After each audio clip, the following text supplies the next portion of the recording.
Hi, everybody. Welcome.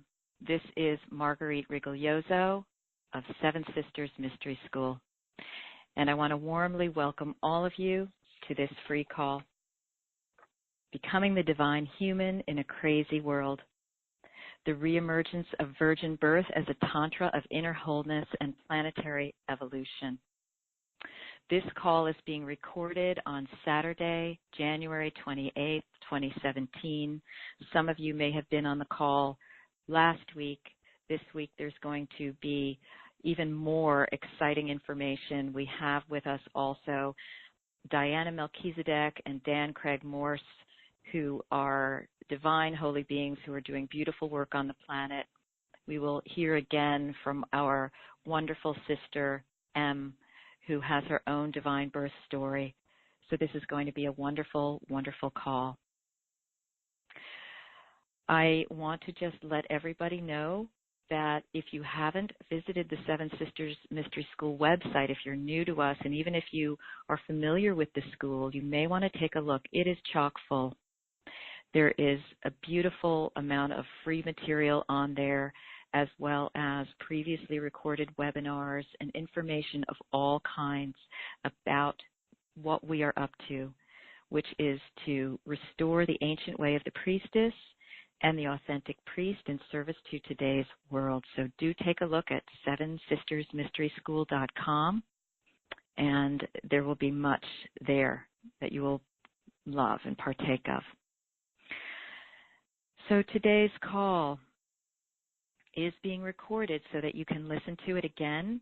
There will be many people listening to this in replay. We have almost 900 people who have registered for this call. That's 900 souls who are hearing the call of what it means to be a divine human and what it means to start living in a more conscious way, conceiving children in a more conscious way, all the way up to the practice of bringing in avatars onto the planet, as I will explain shortly. We are here also in sisterhood with the Women's March, which happened last week and whose effects are still being felt as we percolate through these days and weeks ahead. But as with all big events, sometimes there's a surge, and then what? Then what do we do? So I feel that the work that's being offered here today is to help you with that, to help you continue that march on the inner planes, to really dig in and develop the resources that we all need at this extremely, extremely intense time. There are so many energies that are ratcheting up in the public sphere.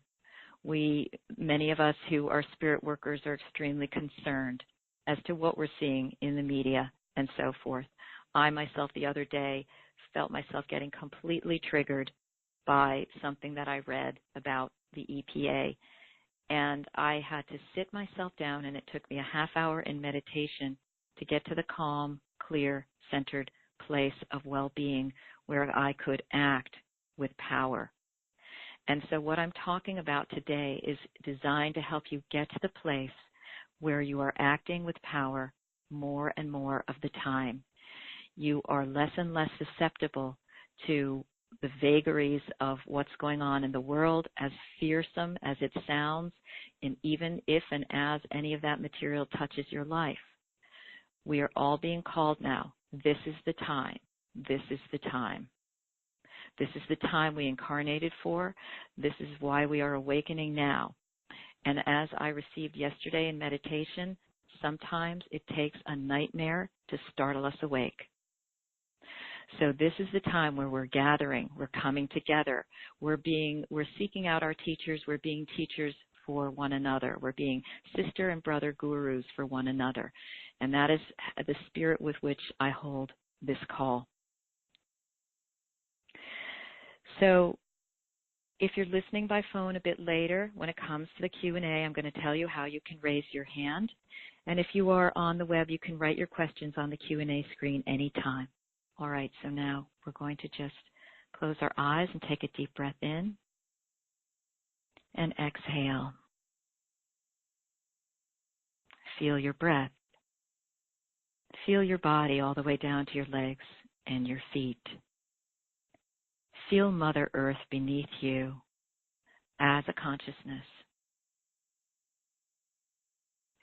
Feel her as a loving presence who has every hair on your head accounted for. Feel now the whole cosmos, which we're going to see as High Holy Sophia, the mother of creation. Feel these two mothers below and above, holding you. Tune in now to our starry allies known as the Pleiades. We're going to see them as the seven mothers of the world because from all the ancient stories, it is they who seeded large portions of humanity, which means that their DNA is in our cells. We are calling on High Holy Mary, the Christed Master, and Anna, part of a holy lineage who lived and understood divine birth. We are calling on the peacemaker of the Haudenosaunee, who was divinely born of his mother, Kahedasuk, and was able to unite the 5 and 6 nations that became the Iroquois or Haudenosaunee Confederacy. Another example of a high holy avatar who came to the planet and is named and known as an ancestor of the people. We are calling on many of the divinely born ones who've walked this earth and the mothers who gave birth to them to be with us today, to stimulate our memories, to allow us to receive the information on a higher octave so that we may ascend into our deeper selves at this time. So taking a deep breath in, exhaling, and coming to open your eyes.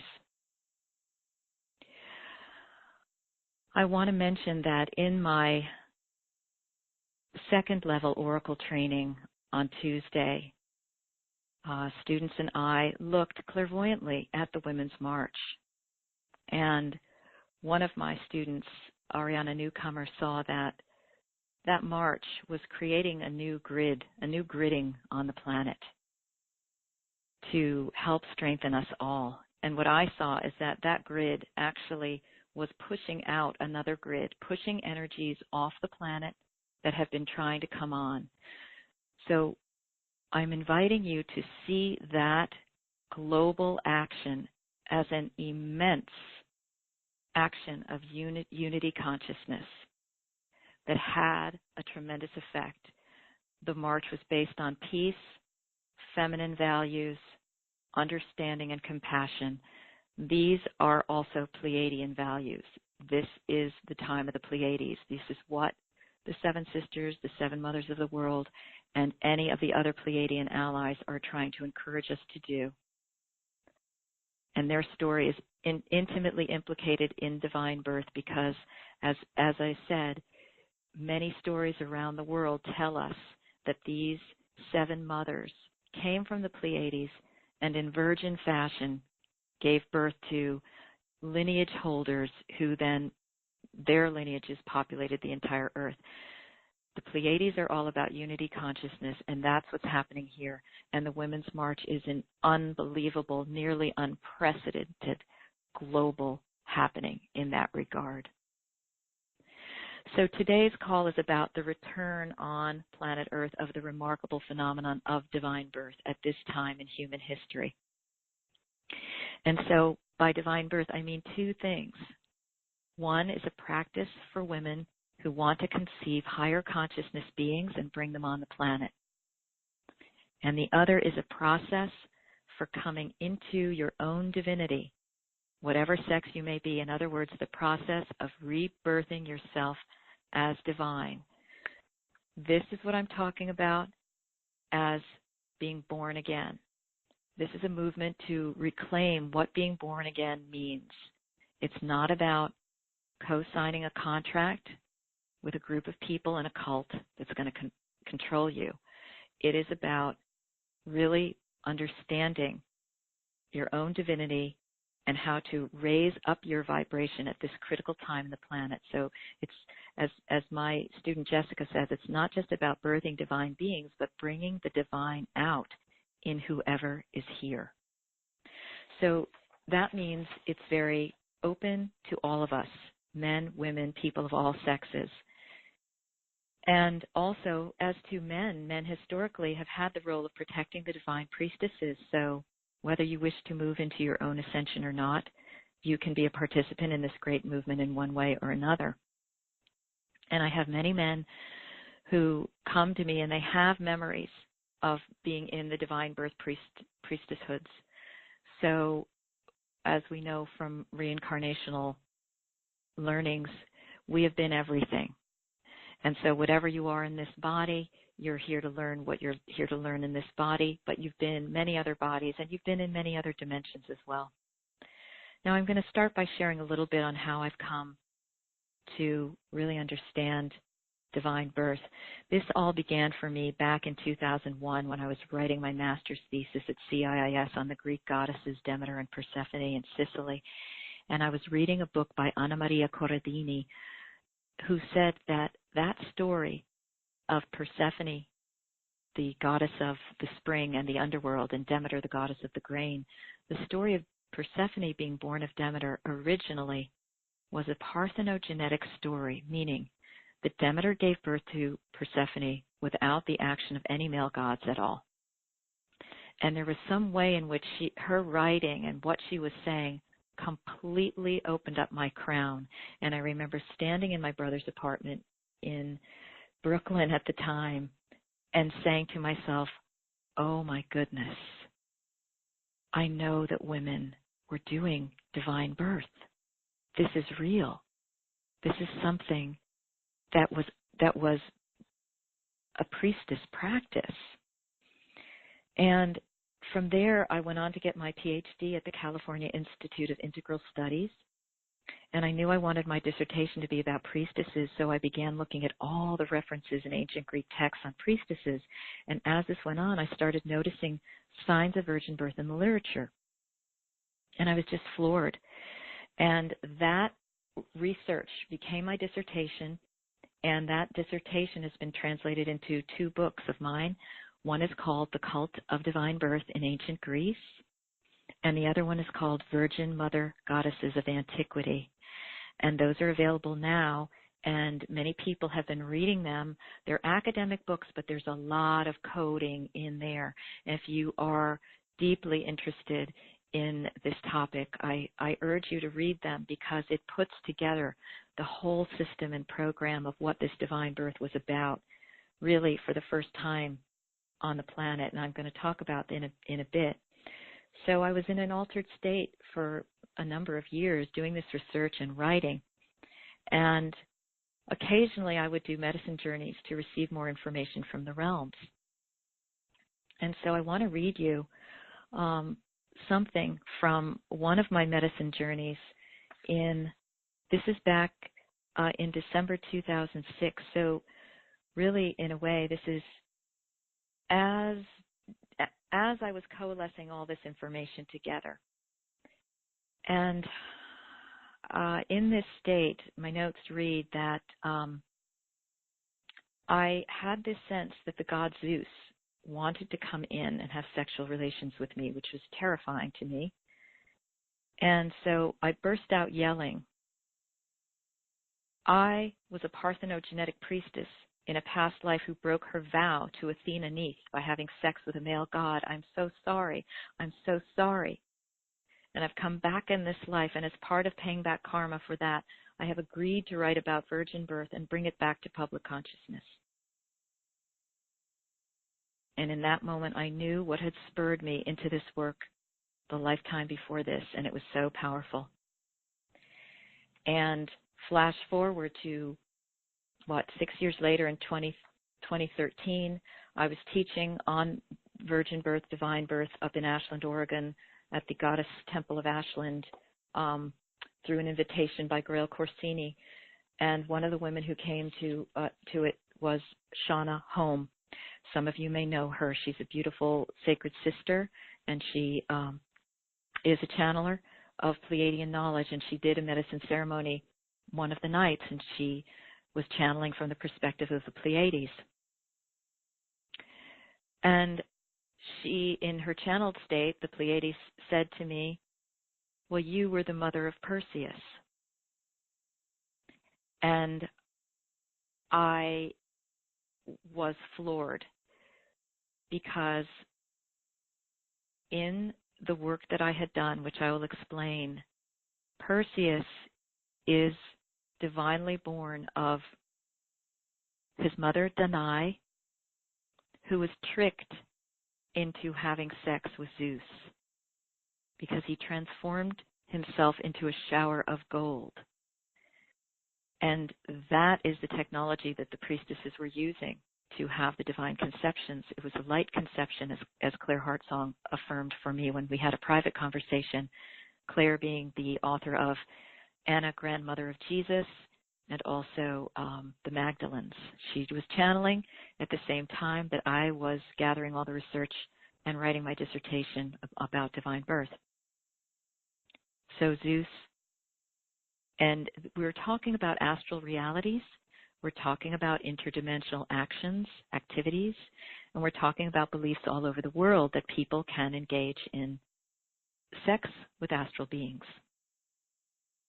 So I knew when Shauna had channeled that was so, that I had been the mother of Danae, that I was Danae, and I had been the mother of Perseus, tricked to relinquish my virgin vow by a god who came in using a facsimile. And it was completely resonant for me because I'm the only person in the world who put together the lineage of Danae in my dissertation. I even have a slide that shows how she's in this lineage that relates to numbers of other priestesshoods of divine birth and so forth. And Perseus is one of the spawns of the patriarchal god Zeus, and he ended up kind of wreaking havoc on the planet, including beheading Medusa. Okay? Meanwhile, you know, I had been extremely concerned about this beheading of Medusa, okay? And I understood this not to be a myth at all, but to have been a historical act. And in my books, I talk about Medusa as being a divine birth priestess also. And what happened to her? Well, she got it. Now, it was complicated because Perseus was pressured to go kill her because a king wanted to have sexual relations with Danae, and she didn't want to do that. And he said, well, in order for that not to happen, I want the head of Medusa. So they were in a bind. And so Perseus went and did this deed, which was horrible. And I have since tried to make up for that karma by conducting these rituals all around the world about reheading Medusa. And a number of years ago, there were people in different places of the country, of the U.S. and the world, who were doing these rituals to restore the head onto Medusa. And so everything, you know, everything became explained when that channeling came to me. So I'm mentioning this because I know that a lot of you have past lives around this material, and oftentimes when I start speaking about this, people will come up to me in tears saying, I have never known how to tell this to anybody, but I had sex with this god, or I think I've been a virgin priestess, or I know I have memories and I'm getting really stimulated by what you're saying and what's in your books, etc. So we're all starting to awaken and come together. This is amazing. It's momentous. It cannot be underestimated what is happening here. So to go a little bit more into it and give some context for what I was just saying.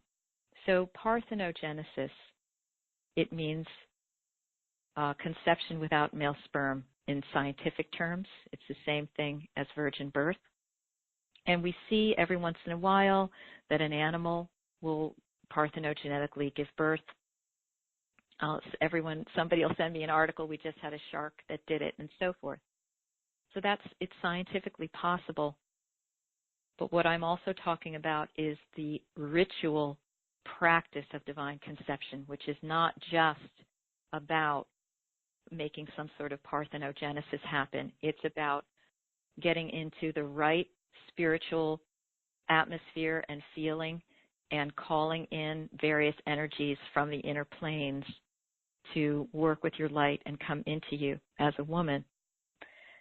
So as I was doing all this research, I was finding unbelievable amounts of information that coalesced together. I mean, there was so much that it was astounding to me that nobody had ever put this together. But that was my karma. So what I found is that there were several types of divine birth priestesshoods as the ages progressed. We started with what I call the priestesshoods of pure parthenogenesis. In other words, women who could learn how to give birth through themselves and to themselves using their own eggs and not engaging with any male gods at all and not engaging with any human males at all. Initially, the practice brought forth women, daughters. Then it brought forth males, sons. And I want to read something from one of my medicine sessions, again in 2006. Here are my notes from the session. They told me that doing parthenogenesis properly was indeed the highest yogic and karmic activity a woman could accomplish. Thus, I was remembering information they had given me in past sessions about this. If she could achieve this with her thought, her consciousness, create life in her own body through consciousness, she would become a goddess. And men did not have access to this greatest of mysteries. When a woman could conceive in this way, she achieved divinity. And the guides warned me, they said, and there will be men who will become afraid and angry, saying, are you saying that women can do without men? And the answer was no. This is a practice of 1 in 10 million women or more. There's a lot that goes on with women who birth these beings, and such beings walk around on the earth. What happened from that very high yogic state, which was an early stage activity, they were working with their reproduction well before. We have devolved in terms of our understanding of how to work with reproduction. They were working with this principle to bring divinities on earth very early in human history. So the question is, would they bring females or males? I guess the answer is, if you could have enough concentration to create a female out of your body, you could certainly have even more concentration to create a male out of your body. But you would prefer to give birth to a female because then she could have the option of possibly achieving godhood in her lifetime.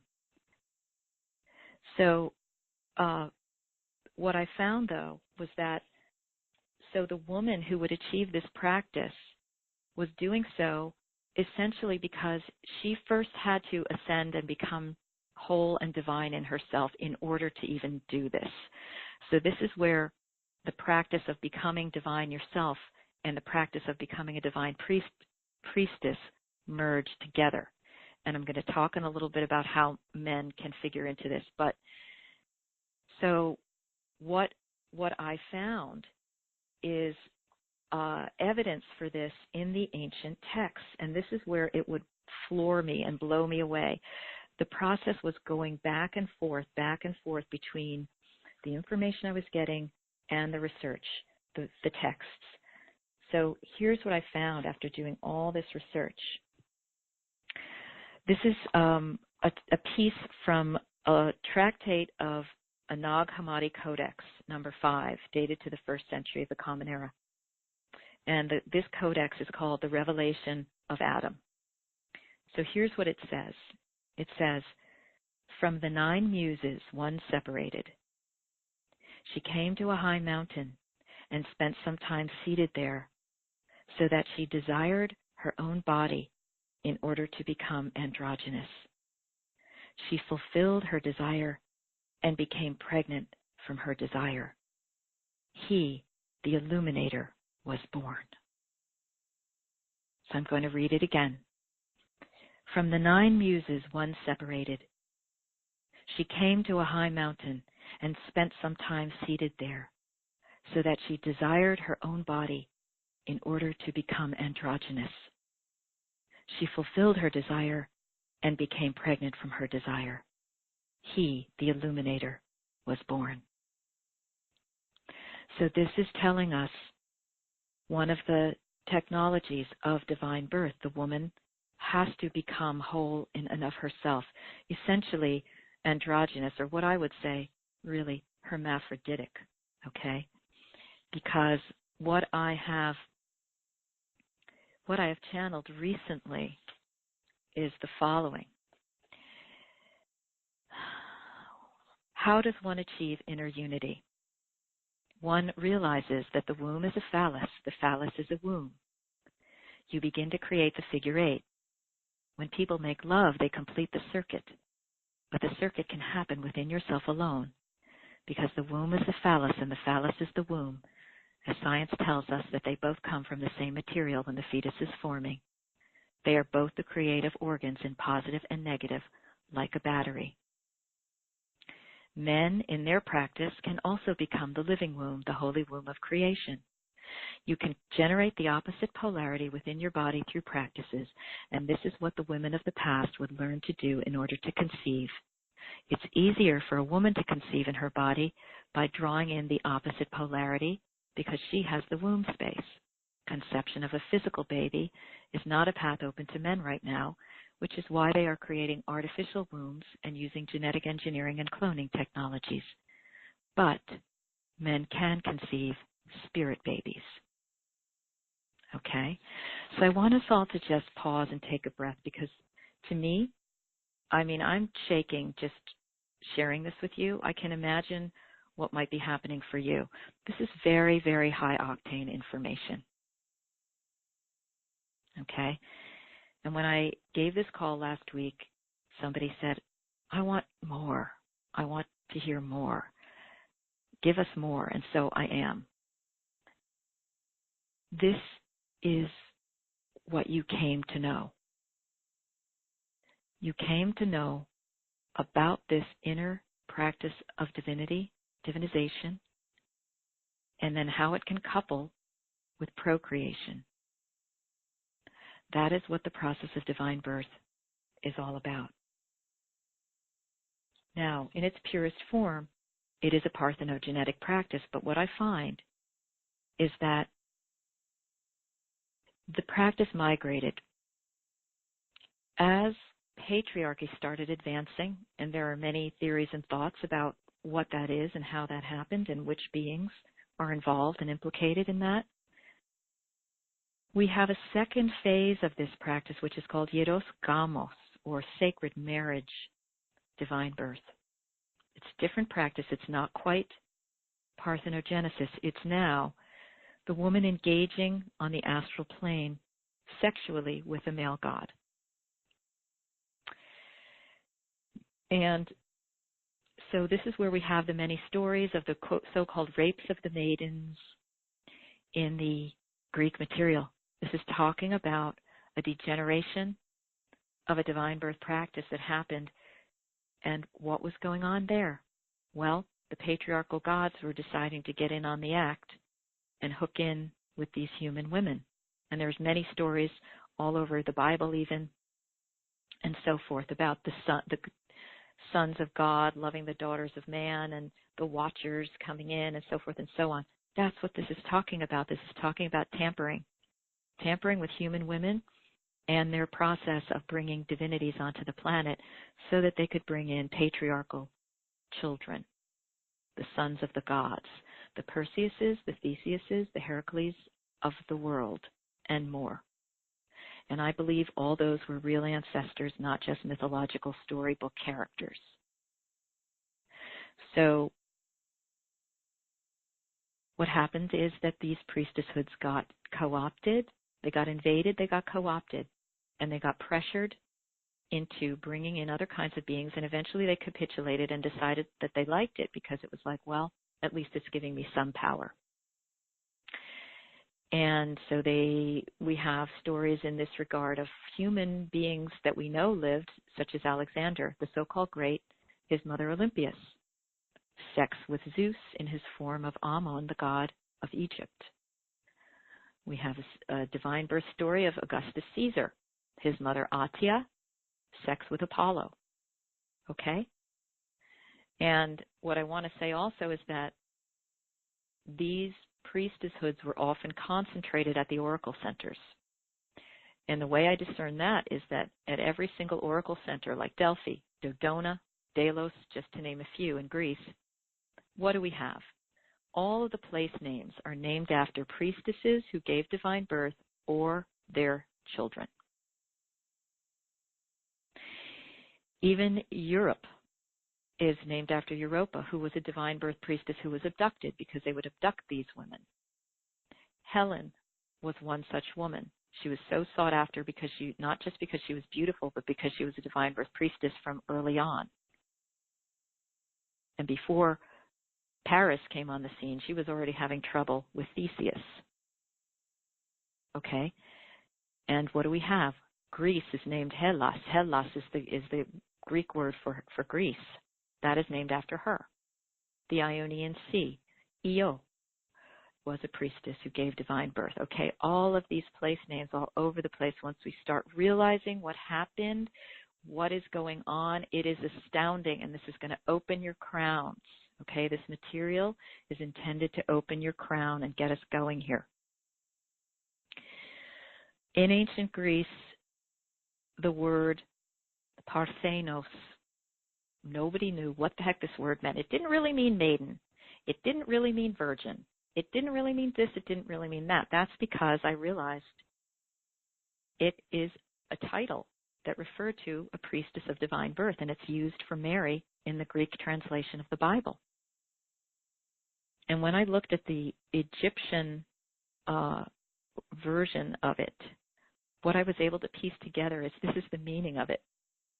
Holy vessel for the divine star being who is descended from the heavenly cow, Hathor, Neith. So that's what a virgin Parthenos is. She's a holy vessel for the divine star being who's coming from the realm of the stars that we can call Hathor or Neith, the constellation of Taurus, etc. Okay? So I'm starting to speak now on a fifth dimensional level for those of you who are going to get this with your third ear as well as your third eye. Now what happened is the practice of Yeros Gamos degenerated further out of sex with astral beings into sex now with human male beings, human priests or kings. And this was the final capper because in this way, males could claim, because sperm was involved, but the rite would involve them sort of energetically stepping out of the way and the god coming through the body, so the child was still considered the god's. But now, because male sperm was involved, they could claim these children for the male lineages. And this is what happened in Egypt. The pharaohs, the pharaonic line starting approximately 3000 BCE, this is how they were born. So there have been numbers of different types of processes and technologies around this divine birth. But the point is to bring a high holy being onto the planet, either a demigod or an actual divinity. And when it's done in its purest form, it's bringing in a being like Christ, okay, or the peacemaker of the Haudenosaunee tradition, or there are others all over the world. There are many divine birth stories everywhere. And in physical incarnation, historically, there are divine birth stories for Pythagoras and Plato. They being the sort of balancing out of the negative sons who were coming in, because those men were trying to teach awareness and awakening. So Mary would have been one of the many priestesses on the planet who brought through an avatar or holy being. And because she herself was parthenogenetically born of her mother Anne, okay, that's a whole story that I talk about. She was a particularly powerful priestess, and she was able to bring forth an extremely powerful being on the planet. So they were part of a lineage of a family. And what I find is that actually these women operated in lineages. Often it was grandmother, mother, daughter, or sisters were involved, and there were always priestesses working in a group. So they were supporting one another. It was almost like a co-participatory process. And what I discern is that in the material that we read in the infancy gospel of James, which is where we hear about Mary's virginal conception, didn't quite make it into the Catholic Bible, but it is there in the Orthodox tradition. Mary was working with 6 other women. There were 7 women that were called by the temple to, quote, weave the veil, to weave the temple veil. And I'm discerning that that was meaning to do a divine birth practice, to bring in another avatar. And she's the one who it fell on, but it also, Elizabeth, her cousin, was doing it at the same time, and she gave birth to John the Baptist. So we're talking about a major thing on the planet, people. Okay, this has been veiled. This has been obscured. This has been twisted. And we're forced to either accept it as in blind faith and not ask any more questions about it, or totally write it off as like, how could any thinking person believe that that could happen? Well, I'm giving you the keys now. And the awakening is happening. The lid is off. So what it means for people of our planet today is that in a way the practice has never stopped, but it has gone deeply, deeply underground. And we will be hearing from one woman a bit later on her own experience with this. What has happened in the latter day, for the most part, is that it ends up sort of happening to women rather than there being a priestesshood dedicated to the conscious cultivation of this, okay? That is what happens when humanity degenerates, is the women no longer control the thing entirely. But what we're doing now is we're getting back the leadership on this so that we can see what's what and make decisions accordingly. And this is also where ethics are imperative, because you can bring in any being, okay? And you want to bring the highest vibrational being. The higher your vibration, the higher your ethics, the higher the being that's coming in through you. And that is why coming into your own divinization is essential, so that you know how to do inner parthenogenesis on all levels. And you're not involving any other being in the practice, because then when you're starting to do that, you're getting involved with their agendas and their karma. Okay? So this is all about coming to a really high level of inner light. Now, this is about a range of conception consciousness, all right? I call it a Tantra of conscious conception that ranges from being more conscious in regular conception of children through partnership between men and women, all the way up to conceiving a divine child through parthenogenesis.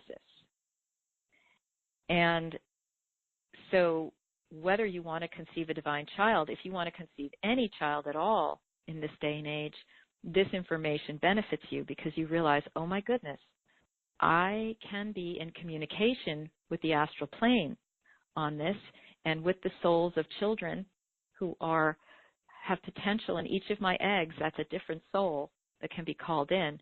So which one will be the most benefit to them and to the lineage and to the planet? This is how I'm being shown that women are being invited to start thinking, and men, their partners. How do we work ritually to bring in a being that is going to have the most healed qualities to help the planet along? And how can we help heal that being before it's even born? That's another whole technology. Now, I know a man named Nandu Menon in India, from Kerala, which is a matriarchal culture, and I took a whole weekend workshop with him where he said they had rituals from before day one. I mean, from the marriage of the two people all the way to the conception and everything. They would have the people, the mothers, the grandmothers outside the hut where they were conceiving, and then there were tremendous protections over this child and so forth. We need to resurrect these practices, and we need to get more conscious about how we're conceiving, who we're conceiving, as well as self-conception. Okay? We need new avatars. We need good avatars. We need you to become an avatar. We need to bring in more avatars. This is all part of humanity moving into fifth dimensional consciousness. And as we know, we're up against a lot. We're seeing it every day of the week. I don't need to tell you, but I will just mention, we've got a lot going on. Stories of genetic manipulation, cloning, transhumanism, artificial intelligence. These are all manipulations of divine birth. I repeat, all of that stuff are manipulations of divine birth, and it is extremely important that we awaken to this now and just say, whoa, okay, I don't want to participate in that, and how am I participating in that already? How do I need to detach from my cell phone to not be part of that? Because I can tell you the cell phone is part of the transhumanism agenda. Okay, it's getting you addicted to your machine and trying to merge you with it. All right. So we're in duality. So we're having equal opposite things happening all the time. We're having this hellacious, archonic thing going on that we're hearing about from disclosure people and channelers and so forth. But we're also having the emergence of the sacred feminine, women's genuine power, and revelations of divine birth and inner divinity. So you have to hold both. And just as the process of coming into wholeness is not really merging two colors into a milky color, it's more holding both colors. So here's another thing that I channeled recently about the Ark Angels, because I was getting concerned. I was like, who are these Ark Angels really? Somebody said to me that they're actually archonic, which means they're part of the negative forces. And I'm like, oh my God, I've been working with these beings. Who are they? So here's what I received. They said, yes, we are archon angels, which means we carry both valences. We carry the angelic light and we carry the hellacious reptilian.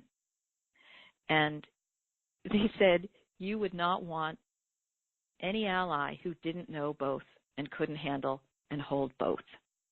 But our agenda is for the greatest good of all. And also keep in mind that sometimes the greatest good doesn't look like what the personality wants, and you have to get used to paradox. But they said that they hold their dark and their light in a torsion, a kind of a torsion field. So I'm like, oh, well, that's interesting to start thinking about that conceptually, like what does that mean in the body to hold your own dark and light? So this is the level of what we're dealing with here. And what's happening is also that women are reawakening to their essential role as gatekeepers and gardeners of the planet. We are the ones who govern which souls come in, and it is very much time to step up with that role. Not let conception be an accidental process or an unconscious process, right? Again, this is where the thing has been completely veiled. It's so obvious once you see it, and I'm sure some of you are aware, and yet for masses of humanity, this is like an unheard of concept. So I did not give birth to a human child in this time so that I could be a receptor for this information. There we go, paradox once again, So I want us just to take a deep breath in and exhale, because this is a lot of very stimulating material for the crown and all of your body. And just notice what's getting stimulated, what's getting activated.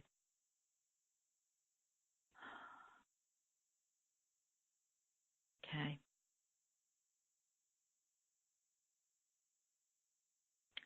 Somebody's written in, thank you so much for this precious info. It's everything I was looking for. Endless gratitude. This is so important for humanity right now. I'm also experiencing very strong rage towards patriarchy right now, more than ever. I experience things as a collective rage and need to speak up. I've never imagined myself getting into these so seriously, but as what you were speaking about resonates on such a deep level, I feel that is the only way to discover all there is to know. Well, so beautiful. Okay. Thank you for that. So what I want to do is say that I want to talk about the fact that this is just the tip of the iceberg of this material. There is so much that I could be for days talking about and teaching and sharing what I've collected, what I know, what I've learned, what I continue to channel and hear from you as to what you're receiving. And so we are going to do some of that in my spring program, and I want to just take a minute to tell you about that, because if you're feeling like, oh my gosh, I have to do this, I need more, I need support for this, give a listen here and stay on, because we're going to have a couple of people speaking, also including M, who has her divine birth story. The spring program, as some of you may have discerned, if you've gotten my e-zines, is called Divine Birth, Divine Self Mystery Teachings. And it's about claiming your sovereign power and birthing our world. So it's going to involve everything I've been talking about and more.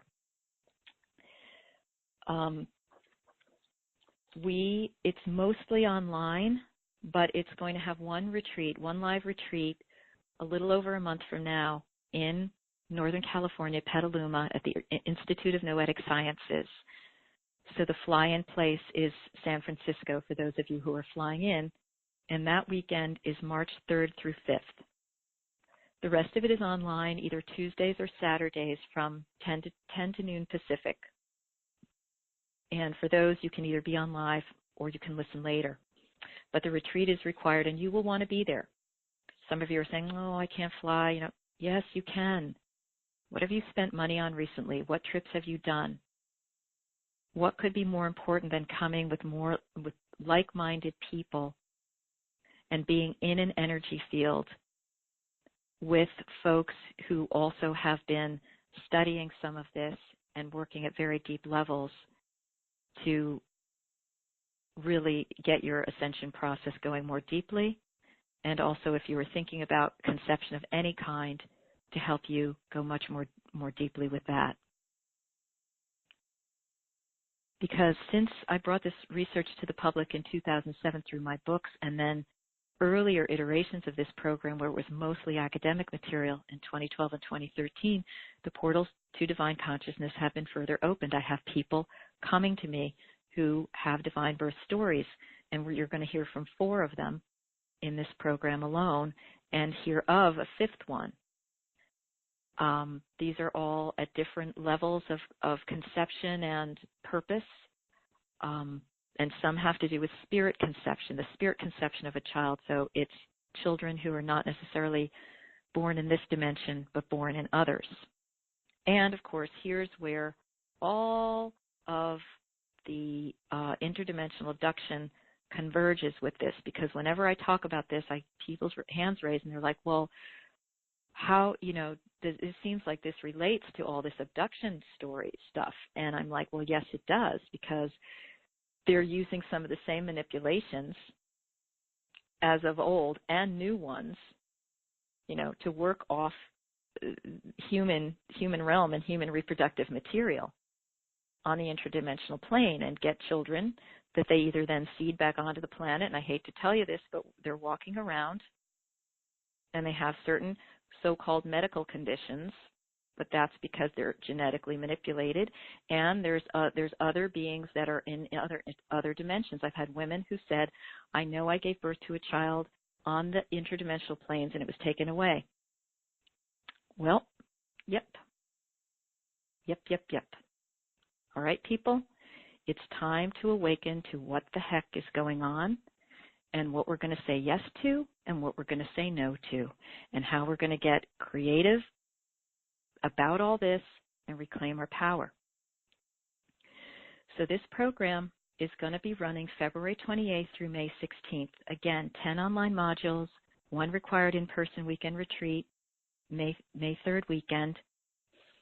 And you're going to learn way more about the hidden history of divine conception than I've talked about today, particularly regarding ancient Greece and Egypt and how Mary relates to that. Okay? Mary wasn't the only one. And apropos of that, let's just decouple Mary from Christian dogma, because if there's one thing that gets in the way of this divine birth material being able to fully be embraced, it's the dogma that turns people off, because what they put on Mary is asexuality and control of the fact that she brought through a being who then, in cult terms, is further being used to control humanity through Christian cults. Okay, but that's not the essence of what was happening. The essence of what was happening is divine beings who are of a very high vibration, who are coming on the planet, and then all sorts of stuff gets connected to them. Dogma, programming, whatnot. So I want to invite everybody to remove and release all the dogma from Mary, because this is not about a story of sexless reproduction that has nothing to do with the woman's body. In fact, what I find out through my research is that the process of parthenogenesis, which Mary's story really bespeaks of that in a way, is extremely erotic. Okay, and any of you who have had open states of consciousness in connection with the oneness, or altered states of consciousness where you have just that ecstatic connection with a divinity or something of that nature, you know how erotic that is. It is extremely sensual and bodily oriented. Multiply that by 100, and that's what you've got when a divine birth priestess is conceiving. And incidentally, what I was shown is that it's the orgasm that is a key part of triggering that light conception. Hello. Just saying. All right, so let's decouple Mary from dogma. Let's restore her sensuality to her. And so you're going to be learning all about that. You're going to be learning about the Pleiades as 7 mothers of the world. What is that all about? Why is this story flowing through many, many ancient and contemporary traditions on the planet? You're going to be learning about the Greek goddess Hera in Greece and her divine birth priestesshoods, and how, unfortunately, they got used to produce the heroes of Greek times. What are those? The patriarchal sons of the gods, all right? And also how the original women from that practice had foot games that are the basis of the Olympic Games. Yes, the Olympic Games is based on divine birth. Hello. I'm starting to feel like the guy in My Big Fat Greek Wedding, where he's like, every word as if it comes from Greece.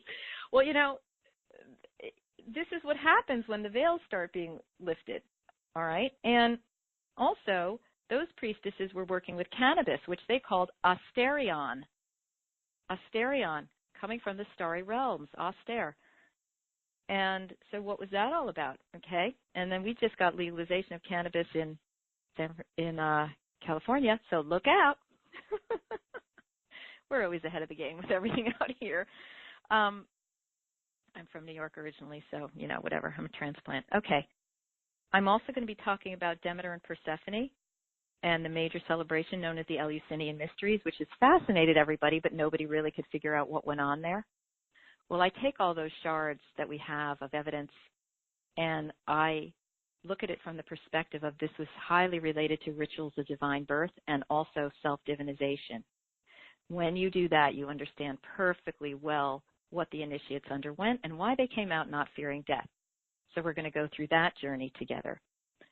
That and many other things. Now, experientially, you're going to, first of all, hear about the stories from these 4 women who have divine birth stories, and that's going to really open your crown and start anchoring this stuff on planet Earth again. Secondly, we're going to have a lot of experiential exercises to start engaging in these practices of self-divinization. Okay, I'm going to be channeling a lot, And the guides have been kicking my ass. They're like, you better be meditating. You got to be ready for this. You got to be walking your talk. So, I'm in there with you and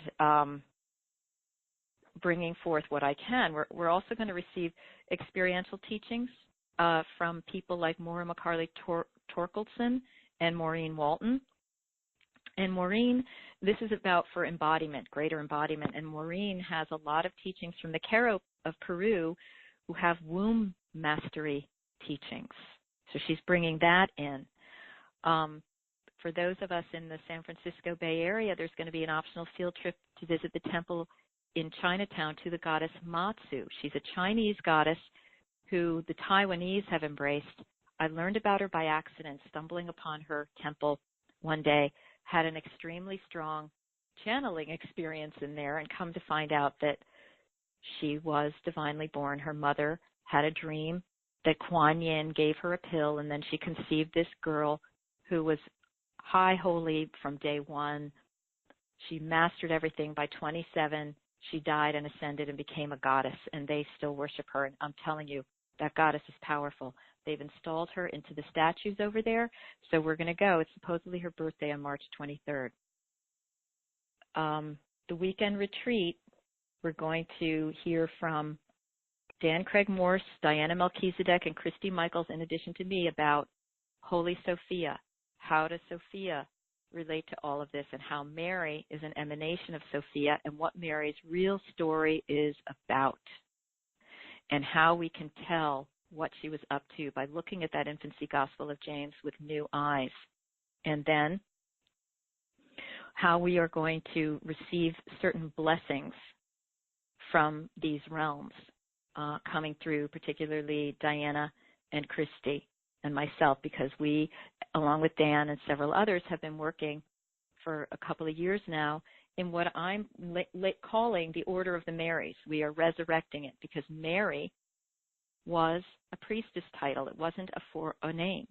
Okay, and that's one of the things you're going to find out. Why are there so many Marys? Hello, it's because they were all priestesses of a certain order type, okay, in the Middle East. And so we're going to be looking into that, how that relates to ancient Egypt, and so forth. And so as a result of this program, you're really going to step into your ascension, or what I call inscension, in a much deeper way.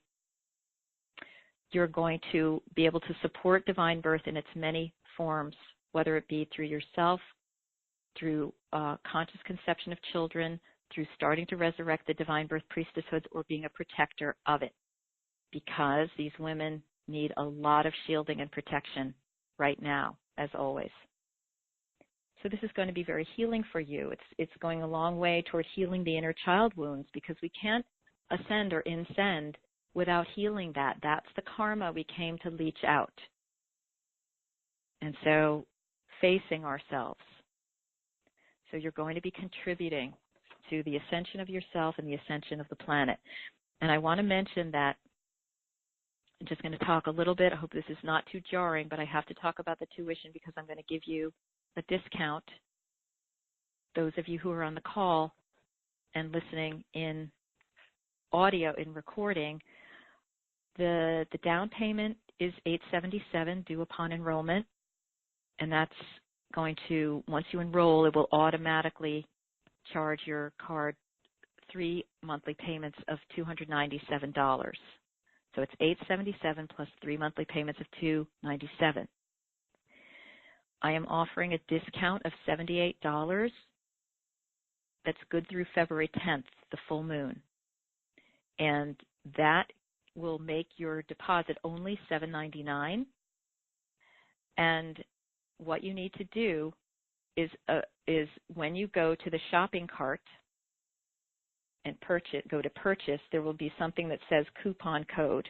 And you enter the coupon code, and the coupon code is simply Divine Birth 78, the number of the amount of money you're getting discounted. Divine Birth 78, all capital letters, and everything strung together as one word. Divine Birth, and then the number 78. Okay? So you can use that. And also I'm encouraging everybody that if you feel that you need more discussion with me, before you commit,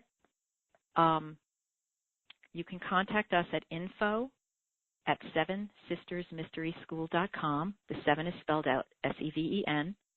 And I have some dedicated appointment times this week, starting Monday, to speak with you. So you would want to let us know right away to get first dibs on that and to take advantage of the Monday appointments.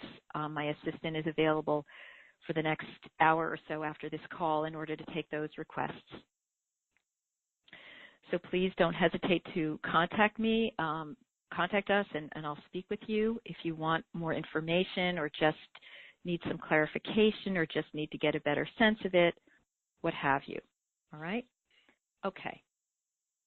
So now, we're going to bring in a few people. I want to start with Diana and Dan, and then we're going to move to our featured guest, who is M, who has had a divine birth story. So I'm inviting everybody to really stay through to the end of this call, and then if we can, we'll have time for some Q&A. So Diana, I'm welcoming you here. Hi, dear. Hi. So you're going to be, hi, darling. So you're going to be part of our weekend retreat where you're going to be talking about the sacred ampulla and some of your initiations that you've received over the last year or two by Mary and other forms of the sacred feminine. So I was wondering if you could just very briefly in a few minutes talk to us about what has your experience been with those initiations and what is the ampulla? Okay, so the initial initiations, well, first of all, I was tutelaged under Mother Mary for 20 years before I started receiving the initiations from the Cosmic Mother, Sophia. So that's my background, and I was a channel for many years, since 1993. So when I started receiving messages from Sophia, my first one came in on August 15th of 2014. And she asked me to consider myself her Ph.D. student. And I was being prepared to be a voice for her. And then I began to receive different gifts and initiations from many different goddesses of different traditions. And she asked me to just be open and to not prejudge from where they were coming from. And I was guided to all different religions and different cultures. And so some of the main ones, the first one that came through was I was given the gift of very powerful prayer. And then I was given the name Sati, which means Truth Mother. Then a ruby was placed on my third eye by Lakshmi. I was given the wisdom keys, which were a gift of Saraswati. I received a message from the Black Madonna telling me that a cross had been placed on my heart since my birth. And then the Black Madonna also gave me a feet initiation. I saw the eye of the mother, and I was told that there was a dove and a flame above my head, which were gifts from the Holy Spirit. I was anointed with the Holy Chrism by the Ancient Mother, and she said to me that I was now ready. And then, really 2 years almost to the day of receiving that first initial message from her, I was giving the ancient rite of the Mother and a holy ampulla, which is it's really an embodiment activation. And I touch particular parts of the body which activate our ability to become more fully embodied. So the initial ampulla, after doing some research, after I found this, was given to Mother Mary, and she first bestowed it upon the Apostle Thomas. The activation stayed throughout history, and it was originally a coronation ritual for the kings of antiquity when they were considered to be divine beings, as well as political leaders. Okay, Yes, absolutely, because divine birth was used to create the kings. Right. And originally these were supposed to be high-level kings, but boy, did it devolve from there. Okay, right. so go ahead. So now this ritual is being resurrected again for us so that we can now take on our divinity. And it helps to activate the process. And I think that without, going into it, we can all see how this is really pertinent and needed at this time on the planet. We weren't in this place when I received this. We weren't in this place when I began to be prepared from Sophia, not to where we are now. Right. I know I didn't see this coming, as I'm sure that none of us did, to this place. Right. So it's really it's an honor for me to have been given this, and the mother's just asking me to share it with people, and so I do that. I have done it with you and Christy in group rituals. I also do it privately for people if they, for whatever reason, can't make it to the groups. And I'm just here and honored to share that, and that's a piece that I've been asked to bring. Blessed be, Diana. Thank you so much. And thank you. What I want to point out is this is an example of a priestess and how priestesses work and what their role is, because it's not like we have to go through any person to achieve our ascension or anything like that. That model is over, and that's now not how I'm teaching. But we can assist one another, and those of us who have gone through these processes and made the sacrifices to be in a place to be offering these gifts can really help others. And a simple touch can help others accelerate what they're doing. And that's my purpose in, having you with us on that weekend. And we're just going to co-create something beautiful with Christy as well. All right. Absolutely. Well, thank you. Thank you, Marguerite. You're welcome. Okay, thank you so very much. And okay, let's hear from Dan now. Yes, are you there, hello. Dan? Yes, hi. I'm here. And we are so happy to have a sacred male with us.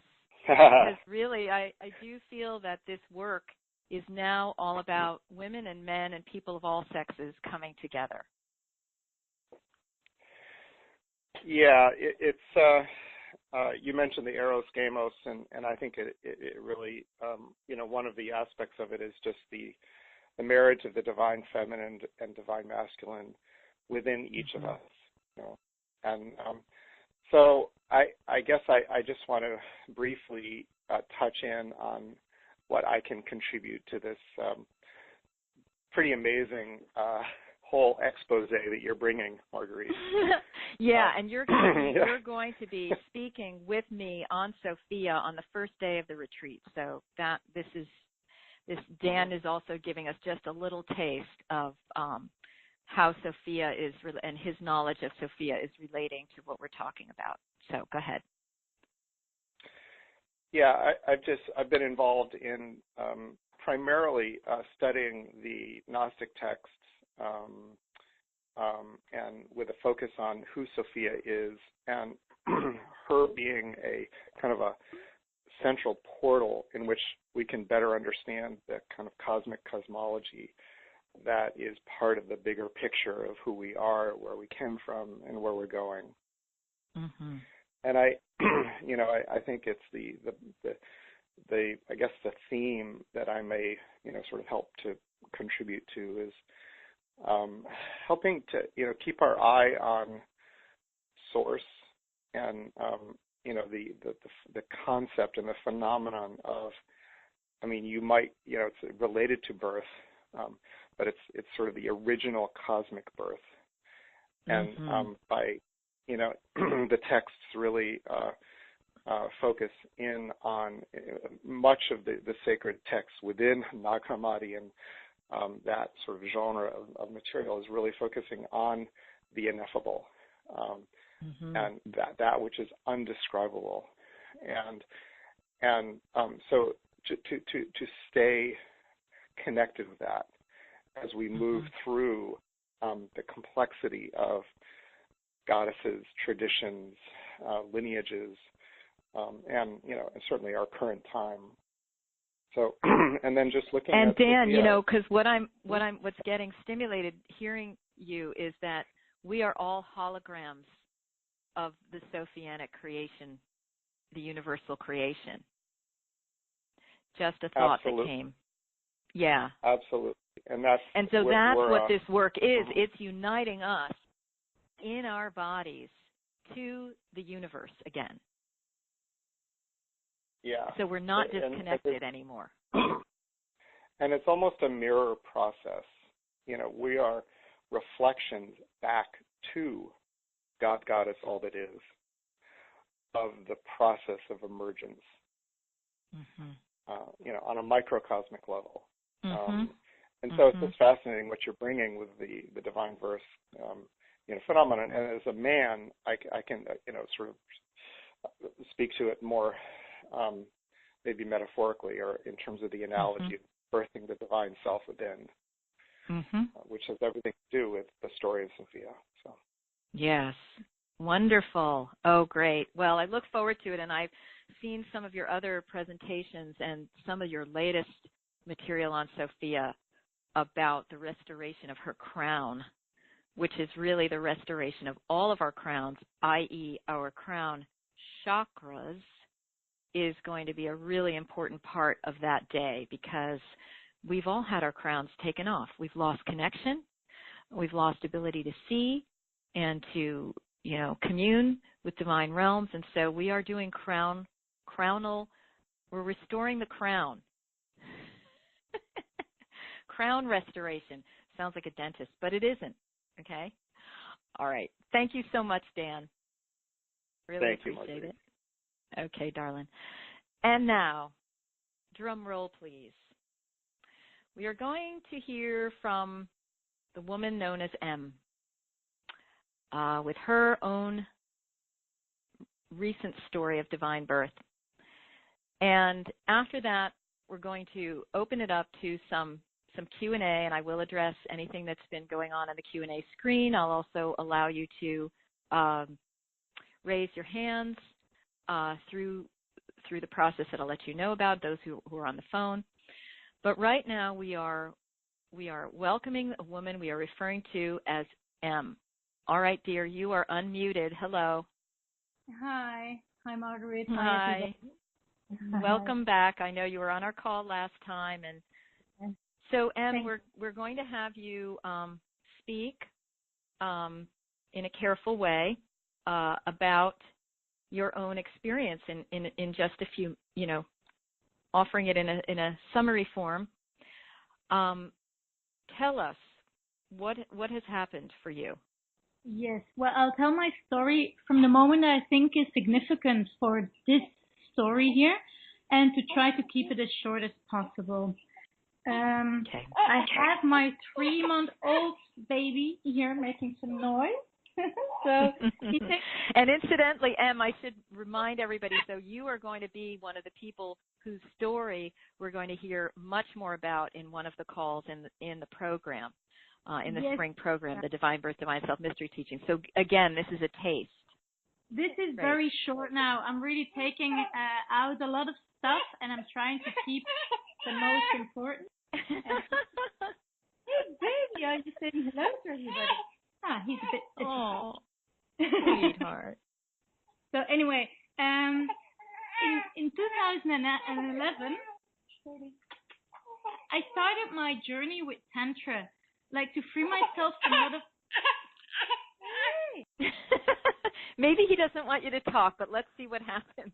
Booby is always very helpful, so that is what he's on now. Yeah. He's drinking mother's milk. Okay.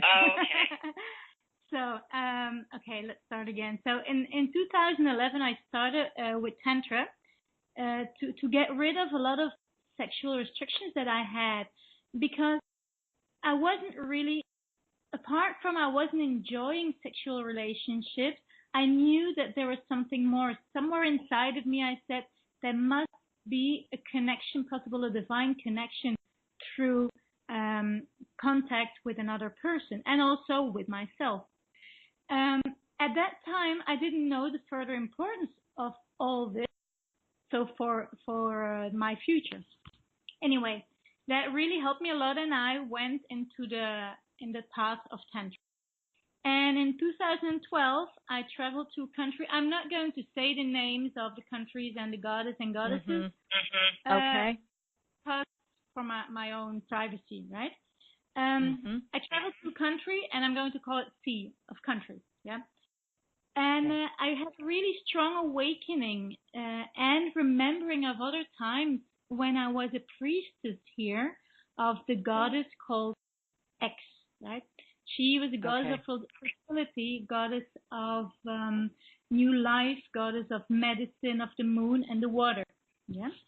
So that was the end of 2012, and I came back to the place in January 2013, and I was presented with a masculine deity from here. I'm going to call him D from deity. He used to be incarnated as an avatar, as a master, just like Jesus Christ was. And I felt really deep inside that I had known him then in previous times when he was incarnated. And even more, we loved each other deeply, right? And I was standing in front of his statue, and I felt such devotion. I kneeled down, and I felt his divine love coming over me. And from that moment, I called him my beloved. The attraction with the country was so strong that in April 2013, I moved here, and I'm still here. And, life went on. I did my things here. And in June 2014, I went on a temple trip with some friends of mine for my birthday. And as we were at a certain temple, I felt a strong message of him. And we decided to get married. We decided to get married on top of an important temple on my birthday. So that happened. It was an amazingly special moment, and as much as my mind struggled with it, it was real. Just like you mentioned also before, Margaret, the hierogamos, right? Yeah, the hierogamos, yeah. I didn't know anything about that. I do have to say, I don't have external knowledge of anything of that because it didn't really interest me the way it interests you. But I have that inner knowledge. So also since 2012, when I had the remembering of the priestesshood here as a devotee of the goddess X, I had a longing to be a mother. Now, there was no significant man in my life, and certainly not because I felt such strong love to my beloved, to deity, right? And I was like, okay, now, what can I do? And I searched on internet, Immaculate Conception. I searched on internet conception from extraterrestrials or anything like that, and I didn't find any good information. Obviously, you were there. I didn't find you. Probably that was because, like I said before, I had to go into my inner knowledge, inner wisdom, and not getting external knowledge. So I already a few years now, I actually think since I started practicing Tantra, I had very little moon blood. I had not a lot of my period. And I always thought, am I getting into my pre-menopause now? Am I not fertile? What is it, right? So I always pushed away that child wish. But obviously it was there. It was always there in my unconscious and my conscious mind. Anyway, last year in January, just a year ago, in the beginning of January, from the 3rd to the 5th of January, I decided to make a little pilgrimage on my own. So I went to see some more temples who are around here. And I went to a place and I thought that there was a god of fertility. And I was like, okay, that's interesting because I knew that there's the goddess, but I didn't know there was a god of fertility. So I made an offer to him and I asked for fertility. Anyway, a few days later, I had a date with a guy who asked me out already from 2 years before. And I always said, yeah, one day. Anyway, I gave him the chance. And I was like, okay, I can have dinner with the guy. And then on the second date, that was last year, January 13th, so a year and a week ago, he said to me, we're talking about Tantra and all that, and he said, yeah, because I have a vasectomy, what does that do towards my energy loss, right? When there is ejaculation and all that. And hearing that really came to me like a thunderstorm on a sunny day. It was like, what? Vasectomy? And I felt a huge pain inside and a lot of sadness coming over me. And I really heard Mother Earth saying, it hurts so much that my children mutilate themselves not to create life. So it was so powerful, and I cried so intensively, and suddenly I came into my own power, and these things are more like beyond understanding of the mind, right? And I declared, I'm going to do it myself. I don't need a man anymore to conceive. Full stop. That was it. The day after, I had to take a flight to work in another city. And there I was sitting at the boarding gate, everything fine, as usual, taking a plane. But suddenly I got into some kind of trance. And I wasn't aware of what was happening in the third dimension. And about 20 minutes later, I come back out of that trance, and I'm like, hey, where did that plane go to? So I asked I mean, I've taken, without exaggerating, at least 200 flights in my life. I've once taken 17 flights in 14 days. So, I mean, and I never missed a flight like that. So I was like, what? So I asked the staff. I said, where is the plane? And she said, he wants to talk. And she said, well, the plane left. Why didn't you get on there? And I was like, what? Anyway, I had to solve this because I had to go to the other side of the country to go and work. Oh, that was a big burp. And I decided, okay, I have to take a flight to the capital city, and from there I'm going to take a bus to the other city. So I rush out of the place where the boarding gate is. I go and buy a ticket for the next plane to the capital, and there I'm sitting on the plane, and I'm like, what is this? Why did this happen? So I hear my beloved deity say, come and see me. Now his statue at his birthplace, where I first had a connection with him, is about 1.5 hours drive from the airport of the capital. So, okay, everything sorted itself out perfectly at the airport. I rented a car, and at 10 at night, I arrived at his birth town. So I stayed there during the night, and the following day, in the evening, with some friends, we did a ceremony at his statue. So I sat with him at his statue, and while the other people were doing the fire ceremony, I talked to my husband, right? As it would be just a normal human being. And I said, you know what? I want your child. We've been married now for 1.5 years. I don't want to wait anymore. Actually, when I tell it, it's quite funny, right? But it was so beyond mind, right? So I said, I don't want to wait anymore, and I don't want a child of a normal man. I want your child. I want your blood. I want your DNA. Actually, I think I also said I want your lineage. So, and then I said to him, please give me a clear and unmistakable sign. I need to know I want your child. So it really was my demand. So the day after, I took the bus to the city where my clients were, and just life kept on going. Baby boy. Okay.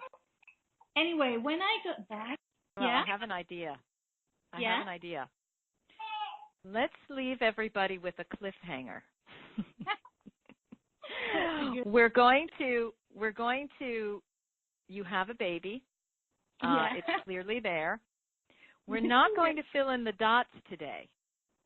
We're going to leave the filling in the dots for the class. And, good idea.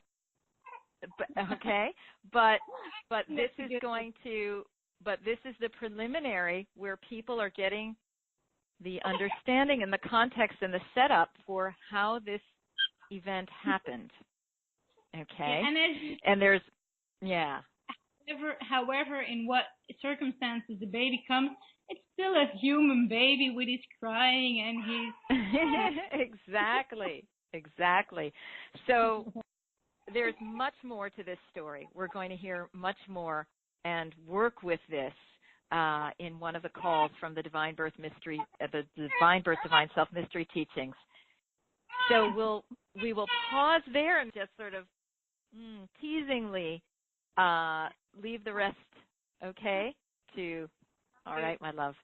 I will mute you again, and what I'm going to do is now invite anybody who has questions, not for M, but for anything else that I've said about the program, about Divine Birth itself, about the ascension that we are all undergoing. If you want to offer a question or a comment and you are on the phone line, you can press *2, okay, *2 on your phone.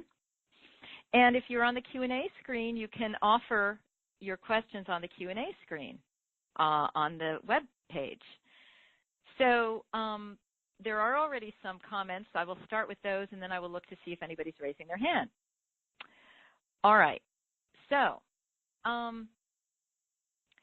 somebody's asking, thank you, amazing. Is there a very divine marriage with what is called twin flame that connects to this material that is not manipulated in your experience?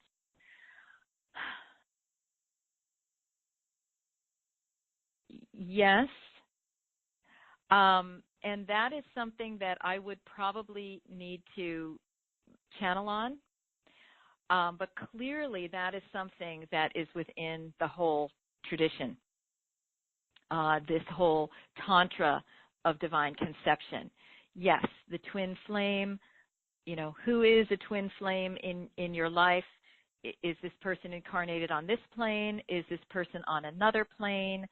Yes, it's very much related, but there's more to be teased out. And what I would invite the person who asks is to go into meditation and ask yourself, ask your highest self, your deep self, your guides, all right? Find out what you're receiving directly, because it is now the time to receive direct revelation.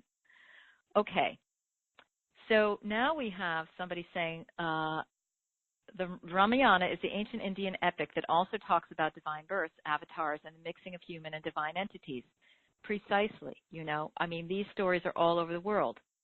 And this person says, as an Ayurvedic practitioner, the knowledge of these fertility rituals from preconception to conceptions is available, indeed, including bringing in the type of soul and, depending on what day and time, choice of male or female incarnations. It is so fascinating to hear this from your very own experience. Thank you for not withholding this information. Yes, so, right? Basically, a lot of things that we end up transmitting, I and you, end up being, you'll find out about it in other traditions. You'll read that it was there. This was the whole thing that happened to me when I was, exploring ancient Greece. So it's very validating, but the veils are thinning. The information is coming in again. Somebody is, there are several other questions here, but let me go back to see if anybody's raised their hand by pressing *2. Okay, no. So I'm going to go back to the Q&A screen. Okay. Somebody is saying, can you please clarify the information on Ark Angels? All right, so what I received in meditation a day or two ago is that they are beings that hold both light and darkness, as I would contend is Sophia does herself. Wisdom equals knowledge of light plus knowledge of darkness, and Sophia is wisdom. You cannot be a true light worker without knowing the dark. You cannot be a true God of the highest dimensions without having lived through all the stages of lower dimensions and evil itself. And so the archangels hold both of those polarities in torsion. They hold the energies of all these beings that were that we're talking about today as being so negative for the planet, those of you who are looking interdimensionally at these things, and they're called numerous names. But the Ark Angels know all about that, and that's what makes them powerful. And they're nothing to be trifled with. Okay, so I hope that clarifies. Somebody's also asking, can you please tell more about cell phones? I see that people are truly absorbed by their phones. What will that lead up to? It's going to lead up to the merging of the machine and the human. Because the first place is getting you addicted to constantly looking and having it as practically an appendage on your body. The second is actually making it an appendage on your body. The third is surgically implanting computerized material into you so that your consciousness can be directed and ultimately controlled, and then have the trap door shut, and then your consciousness is sequestered. So beware, people. You have to be very careful about what's going on with the computers, the cell phones, the devices, and what it's doing, because it's pulling your energy, and it's trying to sequester you into a cyber reality. So there are processes and practices for detaching and decording and getting the AI, the artificial intelligence bugs, out of you. That is something we can look at in the program if you want, and that is material that we're all going to be basically co-channeling together, because we are collectively going to receive the teachings on how to get rid of this stuff and how to keep it clean if we're going to be using these devices. Okay, I want to see if anybody else, nobody else who has a question. Nobody else has a question on the phone line. I'm going to see if there's anything else on Q&A. I just refreshed. Okay. So we're just going to pause now and just say thank you. Thank you to ourselves for being here, for heeding this call, for following the thread, for following your curiosity. Thank you to the beings who are assisting us in receiving this information and helping us to understand how it's part of a whole larger enterprise of awakening that's happening. This information about divine birth and divine inner rebirth.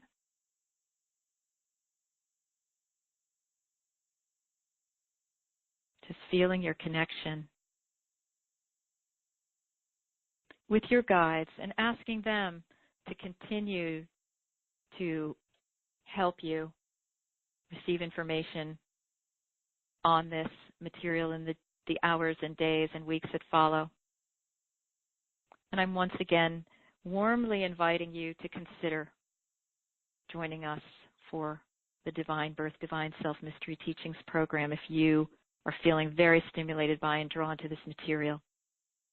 I'm welcoming you to use that coupon code, DivineBirth78, or to contact us at info@sevensistersmysteryschool.com if you feel you need a touch-in with me before making a decision. We are just finally thanking great Gaia, our physical mother, High Holy Sophia, our spiritual mother, the divine masculine in his many forms, including cosmic Christ, Yeshua, the seven sisters of the Pleiades, and all the ancestors and ancestresses of these practices who have walked before us. Thank you for being with us, informing us. Please continue to share your wisdom. And with that, everybody, I will bid a fond farewell, and I look forward to hearing from you. Take care and blessings upon your day. Bye-bye now.